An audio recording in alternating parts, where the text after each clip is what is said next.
नमस्कार सगळ्यांना। पहिले मराठीमध्ये करू आपण, नंतर हिंदीमध्ये करू।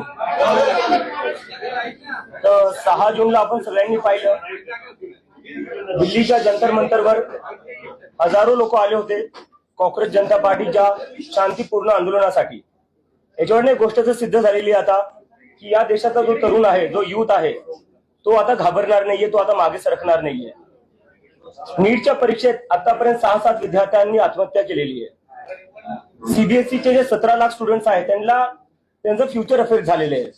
एसएससी जीडीचे अजून 16 लाख स्टुडंट्स आहेत, त्यांचं फ्युचर अफेक्ट झालेलं आहे। असं एकंदरीत पाहिलं तर आपण एसएससी जीडी, नीट, सीबीएसई आणि सीयूईटी हे स्टुडंट जर बघायला गेलं तर 1 करोड पेक्षा जास्त स्टुडंट्सचे फ्युचर अफेक्ट झालेलं आहे। तरीही याची जिम्मेदारी घ्यायला कोणी तयार नाहीये।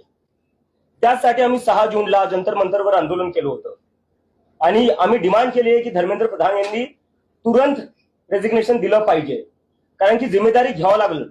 देशातले 5-6 स्टुडंट जे उद्या जाऊन डॉक्टर बनले असते, ज्यांनी दुसऱ्यांचे प्राण वाचवले असते, आज त्यांनाच त्यांचा जीव द्यावा लागलाय। कशामुळे? सिस्टमच्या फेलियरमुळे। तर याची जिम्मेदारी कोणीतरी घेतली पाहिजे आणि त्यासाठी आम्ही सांगितलेलं की धर्मेंद्र प्रधान यांनी शनिवारपर्यंत राजीनामा दिला पाहिजे। राजीनामा जर नाही झाला तर आम्ही देशव्यापी आंदोलन सुरू करणार आहे आणि त्याची सुरुवात उद्या पुण्यापासून सुरू होणार आहे। पुण्यात उद्या 4 वाजता आम्ही आमचा शांतीपूर्ण प्रोटेस्ट करणार आहे आणि त्यानंतर आम्ही लखनौ, अमृतसर, जयपूर, बँगलोर इथेही आम्ही प्रोटेस्ट करणार आहे।